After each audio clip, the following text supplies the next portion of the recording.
Poštovane gledateljice i gledatelji, dobar dan i dobrodošli na SUM TV.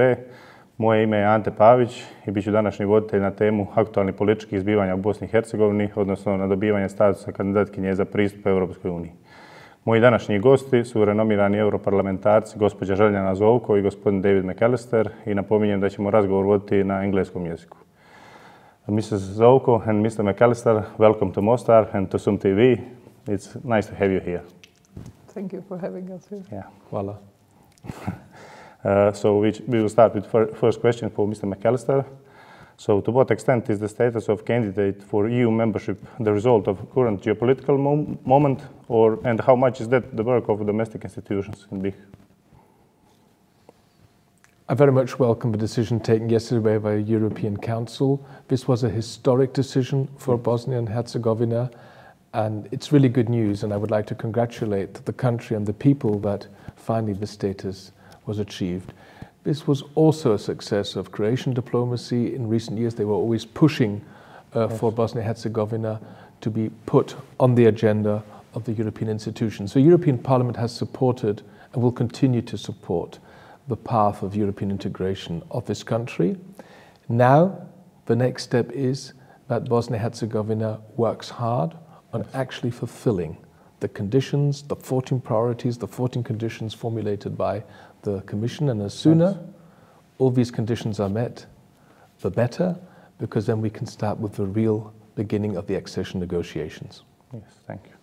And Mrs. Zovko, given that the Union could turn a blind eye to a lot of unimplemented reforms in Bosnia and Herzegovina as well as the Western Balkans, is this indication of taking a new direction in the enlargement policy of the EU? Absolutely not.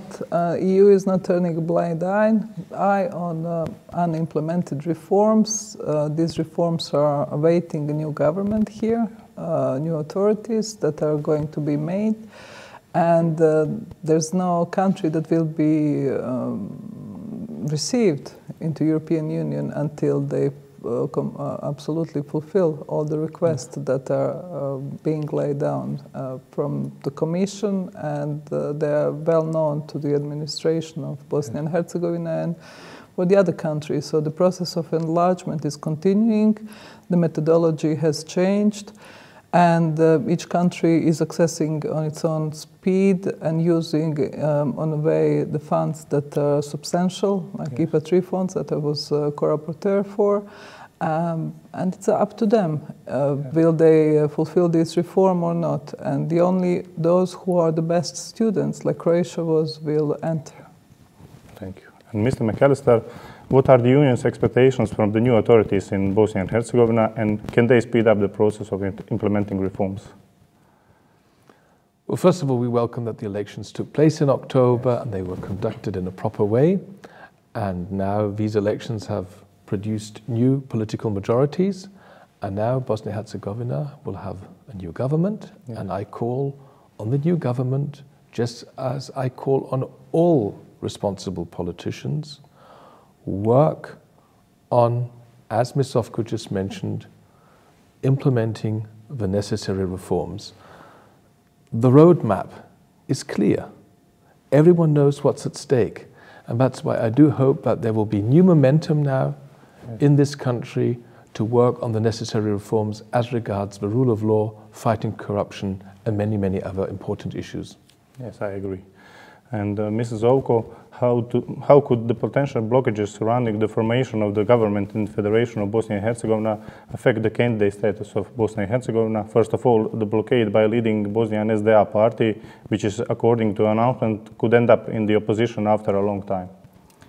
Any blockade will block the opening of negotiations process. Yes. Because now you have a candidate status, but you know how long North Macedonia and Albania were waiting to opening negotiations. So whoever wishes to block its people and country to advance will do the blockages. But those who want its people to advance and to have to speed up and to be out of this danger and of instability that these geopolitical circumstances are lying on them, will quietly accept to be constructive opposition And constructive opposition is the best on this reform process path. Yes. Advancing on the European integration path is not only a task for a government, it's a task for the entire parliament, and that's why I call on the majority and the opposition to work together, to collaborate, to cooperate when it comes to the structural reforms which are necessary. You need a political momentum, and that's why all politicians are responsible, and that's why I also would say any kind of blockade of the key necessary reforms would be detrimental to the people of Bosnia and Herzegovina. Yes. It should be in everybody's interest to progress. Mm-hmm. Yeah. And Mr. McAllister, how significant is the influence of the Republic of Croatia on the potential approach of Bosnia and Herzegovina to the European Union? The Republic of Croatia is our youngest member state, and we're so happy and proud to have them on board. And I also would like to congratulate Prime Minister Plenković for his recent huge successes. On the one hand, to finally enter the Schengen area. That is a major step forward for Croatia. And also to introduce the euro. These are two really brave steps Croatia has made to become a fully fledged, integral part of a fully integrated Europe. So huge success for Croatia here. Čestitam. And Croatia has, of course, because of its geographical situation, a key interest in promoting Western Balkan-related issues. And Croatia has always been very helpful in making clear to all of us in Europe, and I come from the north of Germany, far away from here, that the Western Balkan countries lie in the heart of Europe. They are surrounded by EU member states, but it is in our own interest, also in the north and in the west of Europe, to understand political stability here means stability for the entire Europe, and on the other hand, political instability in the Western Balkans means in the long run instability for Europe. That's why we support the European integration path of all Western Balkan countries, and now Bosnia-Herzegovina has made a major step forward. You have now official candidate status, and now you are playing in the same league as Albania and North Macedonia. And the sooner the necessary reforms are implemented, the better.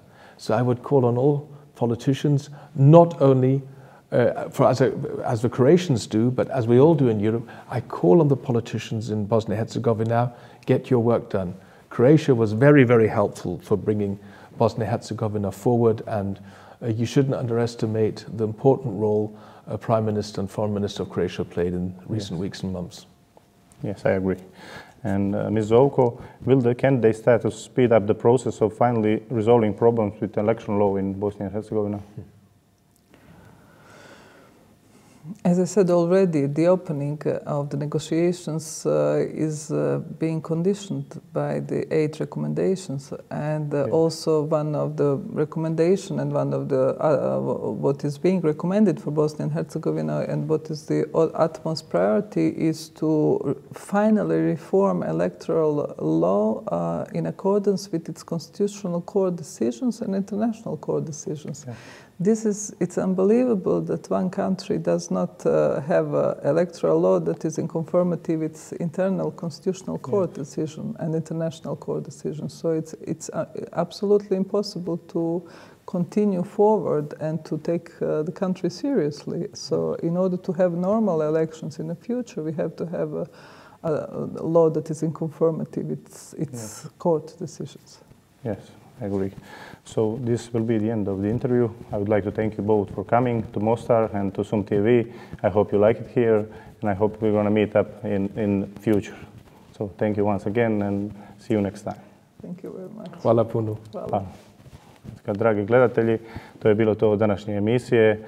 Nadam se da ćete se i dalje pridružiti Sum TV-u i pratiti program događanja u ostatku televizije. Hvala i doviđenja.